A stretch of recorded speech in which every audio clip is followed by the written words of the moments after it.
അവസാന ചുംബനത്തിന് ഇനി ആരെങ്കിലും ബാക്കിയുണ്ടോ? ഇനി ആരെങ്കിലും കാണുവാനായിട്ട് ഉണ്ടോ? ഇല്ല എന്ന് ഉത്തരം കിട്ടുമ്പോൾ പെട്ടി അടയ്ക്കുന്നു. പിന്നെ മെല്ലെ ആ പെട്ടി മണ്ണിനടിയിലേക്ക് ഇറക്കും. ഒരു പിടി മണ്ണ് പെട്ടിക്ക് മീതെ വാരിയിട്ട് കുഴിയടച്ച് ആളുകൾ വീട്ടിലേക്ക് പോകും. കുറച്ച് ദിവസത്തേക്ക് ആ ഓർമ്മകൾ മനസ്സിൽ തങ്ങി നിൽക്കും. മറ്റ് പല കാര്യങ്ങളിൽ വ്യാപൃതരാകുമ്പോൾ ഈ ചെറിയ ഓർമ്മകൾ പതിയെ പതിയെ മനസ്സിൽ നിന്ന് മാഞ്ഞു പോകുന്നു.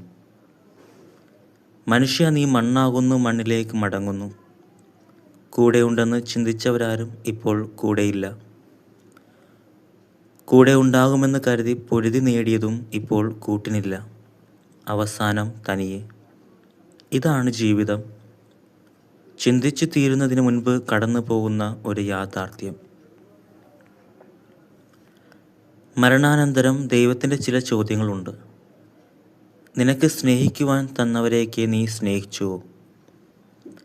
നിന്നെ വേദനിപ്പിച്ചവരോടൊക്കെ നീ ക്ഷമിച്ചുവോ?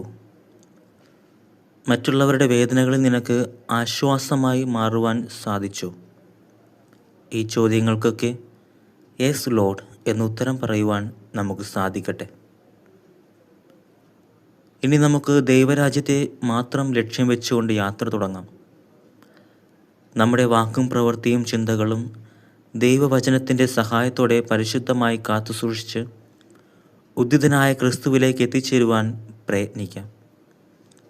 നിത്യം ജീവിക്കുന്ന സർവശക്തനായ ദൈവം നമ്മളിൽ നിന്ന് വേർപിരിഞ്ഞു പോയവർക്ക്, എല്ലാ മരിച്ച വിശ്വാസികൾക്ക്, അവിടുത്തെ നീതിമാന്മാർക്കും വിശുദ്ധർക്കുമായി സജ്ജമാക്കിയിരിക്കുന്ന ദൈവരാജ്യത്തിൽ ഇടം നൽകട്ടെ എന്ന് പ്രാർത്ഥിക്കുന്നു.